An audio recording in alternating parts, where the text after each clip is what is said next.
Glória a Deus.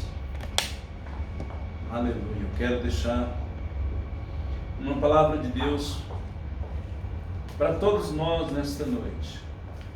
Uma palavra revelada do coração do Senhor. Na primeira carta do apóstolo Paulo aos Coríntios, no capítulo 2 da primeira carta de Paulo aos Coríntios, capítulo 2, versículo 6, o apóstolo Paulo diz: no entanto, é realmente de sabedoria que falamos entre os perfeitos. Sabedoria que não é deste mundo, nem dos príncipes deste mundo, cotados à destruição. Ensinamos a sabedoria de Deus, misteriosa e oculta, que Deus, antes dos séculos, de antemão destinou para a nossa glória. Nenhum dos príncipes deste mundo a conheceram, pois se tivessem conhecido, não teriam crucificado o Senhor da glória. Mas como está escrito, que os olhos não viram, os ouvidos não ouviram, e o coração dos homens não percebeu tudo o que Deus preparou para os que o amam. A nós, porém, Deus revelou pelo Espírito, pois o Espírito sonda todas as coisas, até mesmo as profundidades de Deus. Quem, pois, dentre os homens conhece o que é do homem, senão o Espírito do homem que nele está? Da mesma forma o que está em Deus. Ninguém o conhece senão o Espírito de Deus. Quanto a nós, não recebemos o Espírito do mundo, mas o Espírito de Deus, a fim de que conhecemos os dons da graça de Deus. Os dons. Não falamos segundo a linguagem ensinada pela sabedoria humana, mas segundo aquela que o Espírito ensina, exprimindo realidades espirituais em termos espirituais. O homem natural não aceita o que vem do Espírito de Deus. É loucura para ele, não pode compreender, pois isso deve ser julgado espiritualmente. O homem espiritual, ao contrário, julga a respeito de tudo e por ninguém é julgado, pois conhece o pensamento do Senhor para poder instruir. Glória a Deus. Esta é a palavra de Deus para nós nesta noite. Uma palavra muito interessante. E aqui o apóstolo Paulo ele fala do plano, do projeto de Deus para as nossas vidas. E isso é muito interessante. Esse plano de Deus, que a gente só pode conhecer mediante a atuação do Espírito Santo de Deus em nossas vidas. E Paulo relata que o homem da velha aliança, do Velho Testamento, ele não conseguiu entender e nem conhecer esse projeto de Deus para a vida dele. E o apóstolo Paulo fala que isso não chegou aos olhos daquele povo, também não chegou aos ouvidos daquele povo, e muito menos o coração. Mas o apóstolo Paulo diz que Deus, pelo Espírito de Deus, nos revelou. Ou seja, o que Deus tem preparado para nós, o que Deus tem preparado para cada um de nós, é possível a gente saber, entender e compreender pelo Espírito Santo. E se a gente quiser vencer na vida, é preciso entender isso. Ou pelo contrário, vai ficar muito difícil. Não é impossível se a gente não entender isso. Se a gente não entender, não discernir perfeitamente bem o que Deus tem para a nossa vida, o que Ele quer com a gente,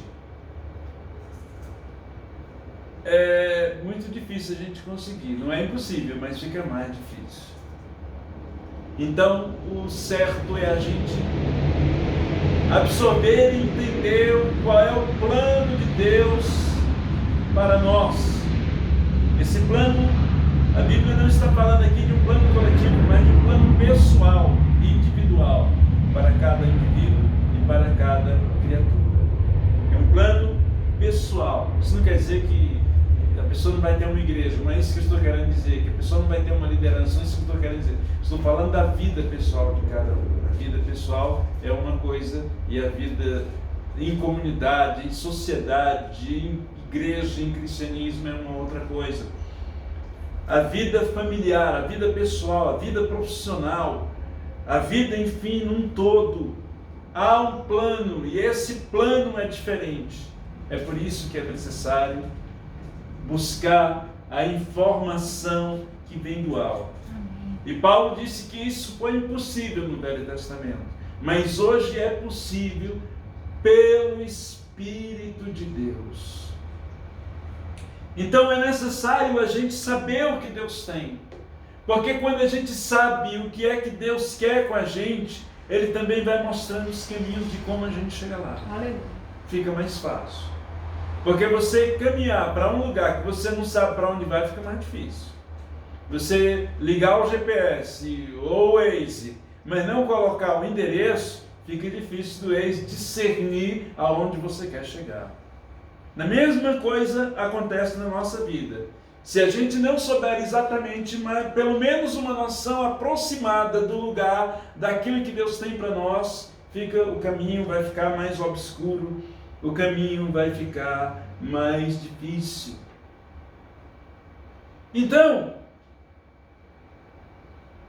é necessário a gente saber, porque aí o Senhor, mediante o Espírito Santo, vai começar a nos guiar e a nos conduzir para o caminho desta promessa.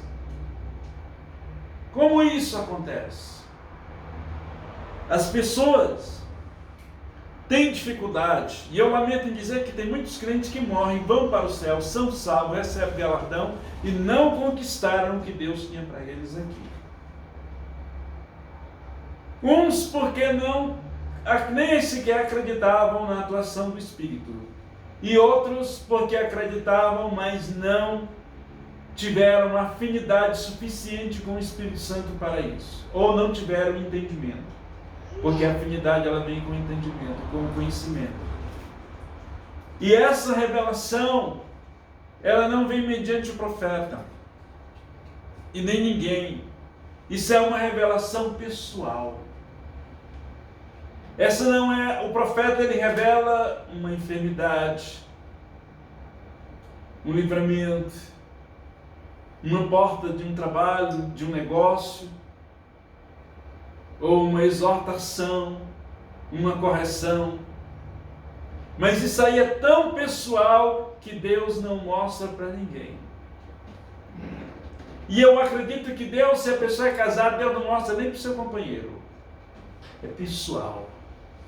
É a pessoa e Deus. Porque é um projeto pessoal. Isso é tão, o projeto de Deus ele é tão pessoal, que apesar de ser interligado entre marido e mulher, mas também não é totalmente ligado. Ele tem uma particularidade, uma individualidade entre um e o outro. Porque nós somos seres individuais, a salvação de Jesus foi muito claro, é individual. O pai não salva o filho não salva a mãe, nora não salva a sogra, e aí muito menos não vai salvar mesmo. Aí piorou a situação. Então, é um negócio muito pessoal. Então isso nunca vai vir pelo profeta. Isso nunca vai vir pelo um programa de televisão. Isso é pessoal. E para isso acontecer, para a gente ter esta intimidade, esse discernimento do que Deus quer com a gente, só tem um caminho: leitura da palavra e oração. Aleluia. Intimidade pessoal com Deus. Uma intimidade pessoal, não é mais ninguém, é você e Deus. Essa intimidade é aquela que Jesus falou, que você entra no quarto, fecha a porta e é você e Deus. É você e Deus. Não adianta. É você e Deus. Você tem que buscar aquilo de Deus, esta afinidade. Por que que isso se torna pessoal? Tão pessoal, tão individual. Parece egoísta, mas não é. Não é egoísmo, é que é individual. Por que que isso tem que ser assim? Porque o trabalhar de Deus, hoje, no Novo Testamento, é totalmente diferente do trabalhar de Deus no Velho Testamento. Quando Deus começa a digitar em nós os primeiros metros, quilômetros do caminho para a gente chegar na terra da promessa, o trabalhar de Deus não começa no exterior, começa aqui dentro. O exterior é fácil, querido. O problema difícil é aqui dentro. O BO está aqui dentro. O exterior, eu sempre digo uma coisa: a pessoa deixar de beber, deixar de fumar, deixar de se prostituir, isso é a coisa mais fácil. Isso aí a gente consegue com oração, com a ajuda de um irmão que vai lá, põe a mão na cabeça, põe um óleo, manda o bicho se manifestar, põe um azeite. Isso, a pessoa vai, toma um remedinho aqui para esquecer o cigarro, o negócio todo, vai que vai e fica liberto. Uma vez eu recebi um irmão que ele tinha um problema. O problema dele era um marido ótimo, um pai ótimo, uma pessoa ótima. Mas ele tinha um problema. O problema dele era ver site de pornografia. Eu conversei com ele uma vez e coloquei a mão na cabeça dele. Foi uma vez só. Ele nunca mais voltou a fazer isso. Tornou uma bênção. Então isso é fácil. Isso não é difícil. Não é fácil, tão fácil, mas também não é impossível. O problema é quando mexe aqui dentro. Aí o negócio é mais embaixo. E o trabalhar de Deus, ele não começa. Ele começa a limpar a casa, a digitar o caminho da terra da promessa, a botar o endereço, é limpando lá por dentro. Amém. Por que que Deus faz isso? O homem do Velho Testamento era uma figura do homem do Novo. Porque a lei ela foi dada simplesmente como uma constituição para manter a ordem. Mas isso foi substituído, eu diria, na cruz. A graça ela não veio trazer uma lei para manter a ordem. A graça ela não veio trazer uma constituição para que não haja bagunça, para que não haja bagunça no mundo ou na igreja. Não. A graça ela veio fazer um homem segundo a imagem de Deus. A graça ela veio fazer um homem, uma mulher que pareça-se com Jesus, que tenha os traços de Jesus, que se pareça com Ele. Então, a partir do momento que um homem e uma mulher se parecem com Jesus, é óbvio que vai ter ordem, é ordem que não vai, é óbvio, é claro que não vai ter bagunça, que não vai ter confusão, que não vai ter problema, que não vai ter rebeldia, que não vai ter rebelião, que não vai ter pecado, porque aquela pessoa se parece com Jesus. A graça veio fazer isso. É por isso que o apóstolo Paulo, quando escreve a segunda carta para a igreja de Coríntios, no capítulo 3, no capítulo 2, no versículo 3, o Paulo diz o seguinte, que nós somos uma carta escrita de Deus para o ministério, ou para a igreja, escrita não com tinta, mas pelo Espírito de Deus, pelo Espírito do Deus vivo, em tábua não de pedra, mas em tábuas de carne num coração novo, num coração transformado.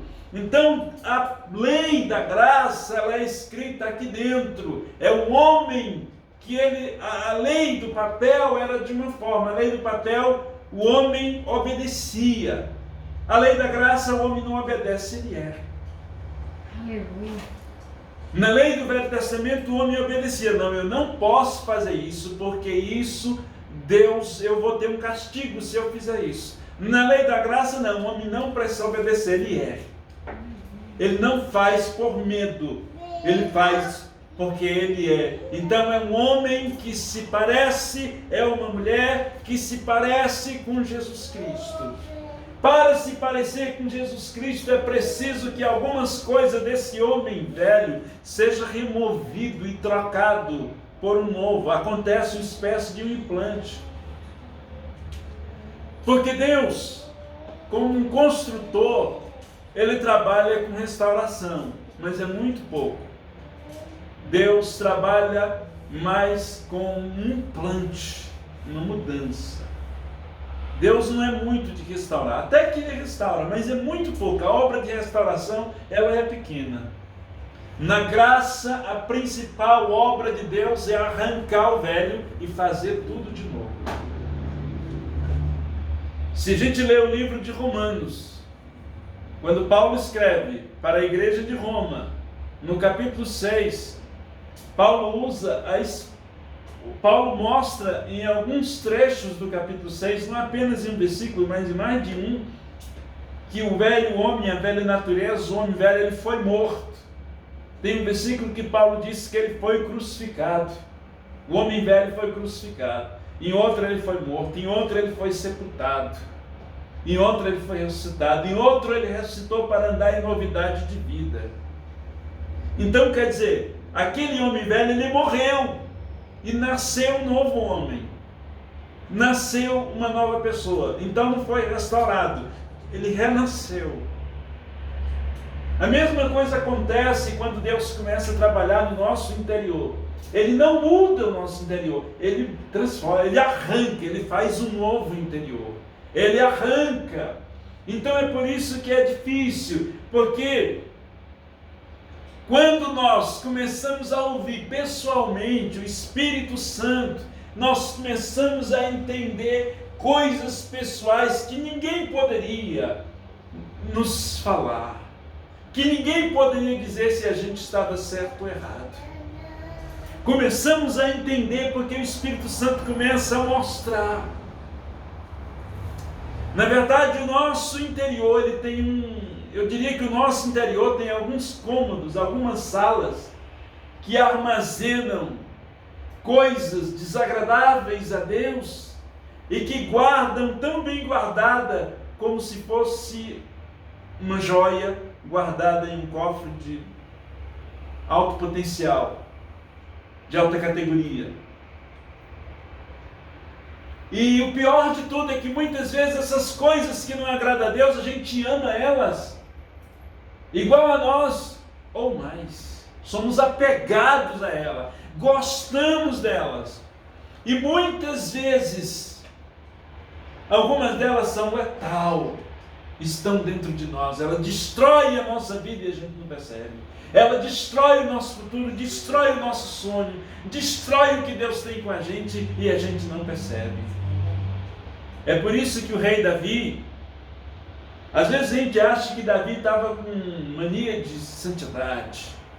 Quando Davi disse: Senhor, expurga-me os meus pecados ocultos. Não era, Davi não estava querendo dar uma de humilde, não. É que Davi, ele teve uma revelação do seu homem interior e ele entendeu que o homem interior dele estava podre. Davi entendeu que no fundo ele era, na prática ele era um rei nobre, conhecido, famoso, que tinha um exército, que tinha riqueza, mas no fundo ele era um rei podre. E é por isso que ele diz: expurga-me, Senhor, os meus pecados ocultos. Quando o Espírito Santo abre o cofre do nosso interior, a primeira coisa que ele mexe para arrancar é a vaidade. A vaidade, desculpe, mas a vaidade que está em todos nós, em todos. A vaidade, ela talvez seja pior do que o crack. Porque o crack mata de imediato. 2, 3 anos a pessoa já era. A vaidade ela vai matando, como se diz no popular, na unha, devagar, lentamente. Ela vai travando o sono, travando o sucesso, travando tudo. Porque a vaidade, todo mundo sabe bem disso, a vaidade não é expressa por uma roupa, por uma forma da pessoa aparecer. Não, a vaidade está aqui dentro. Trabalha de outra forma. O João cantou uma música muito interessante. E ele diz naquela música: vaidade pentecostal, vaidade por ser a igreja da época, vaidade exigindo prosperidade por ser um filho de Deus, vaidade no cumprimento da saia, no cumprimento da lei, vaidade exigindo prosperidade por ser um filho de Deus. Na verdade, o que o João estava querendo dizer? Que a vaidade ela está em todas as áreas, quando ela nos leva ao excesso. Um exemplo grosseiro, rústico, mas às vezes aquela pessoa que chega bem humildezinho, assim, uma simplicidade, mas às vezes não é uma humildade, ela está com uma vaidade de ser simples, uma vaidade pentecostal, uma vaidade de ser simples. E é a primeira coisa que o Espírito, porque a vaidade ela nos impede da gente se enquadrar na perfeita vontade de Deus pessoal para a nossa vida. Porque agora deixa eu voltar atrás do que eu comecei a falar. Há um plano perfeito individual para cada um. E a vaidade ela impede que a gente se envolva, que a gente se misture, digamos assim, com o propósito, com o plano de Deus pessoal. A vaidade ela vai levando a gente para a esquina do outro lado da vida. Ela vai nos tirando do propósito de Deus. Ela vai nos tirando. E quando a gente começa a buscar intimidade com o Espírito Santo, ele vai mexendo com ela. Eu comparo o Espírito Santo trabalhando para tirar a vaidade do coração da gente, como um dentista quando ele vai extrair um dente. O dentista ele vai extrair um dente, primeiro ele dá anestesia e depois ele vai mexendo. E pega o alicate lá e vai para cá e vai para lá, e vai para cá e vai para lá, e bate as marretinhas, bate a chave de fenda dele lá, e vai batendo, até aquilo sair com grande dificuldade e com dor. Não sai fácil, é uma cirurgia delicada. Não sai com facilidade. É sofrido.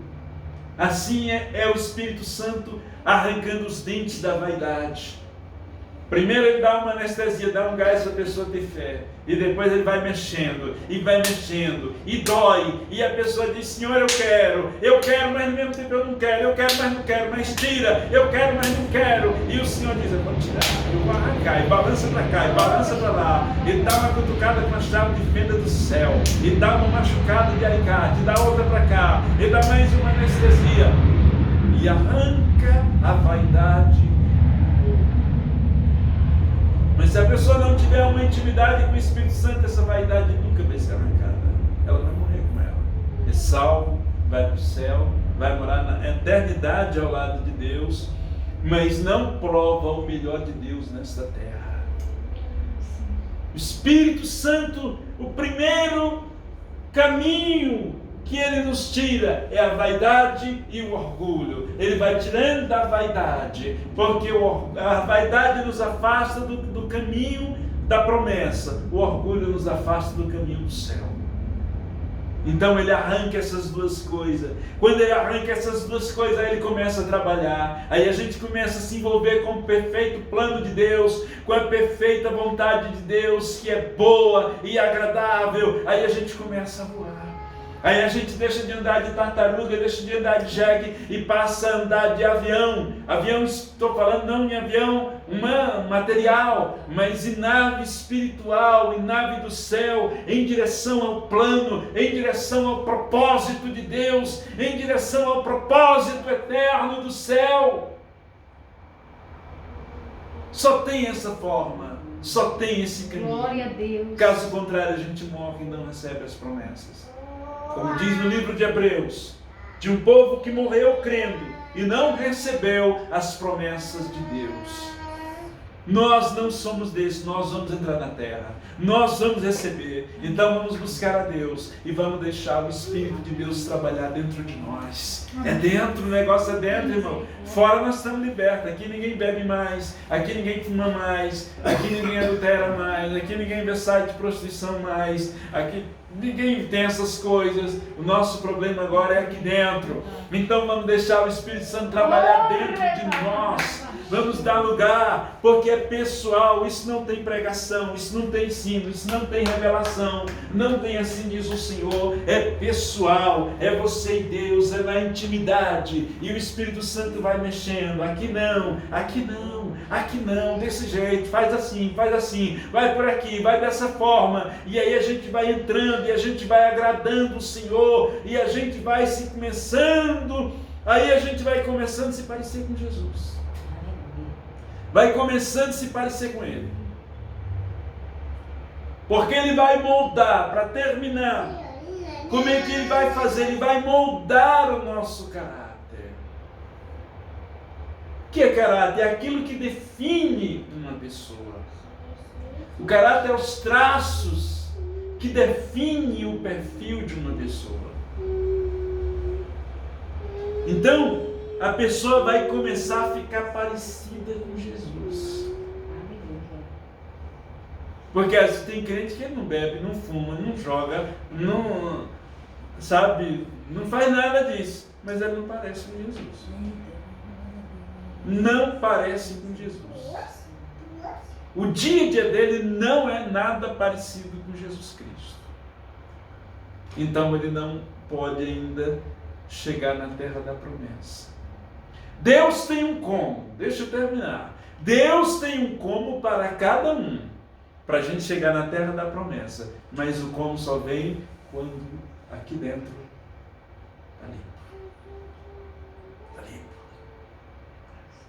Ah, o senhor não pode me dar uma mãozinha diferente? Fazer, depois a gente trabalha, que está tão difícil. Ele até pode, mas ele não faz mais. Talvez até no passado ele tenha feito, mas hoje ele não faz mais.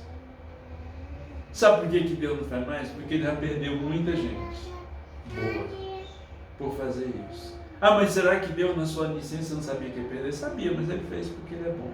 Mas ele não faz mais. Ele vai mudando algumas coisas. Ele não faz mais. Para não perder a mim e a você, ele não vai fazer.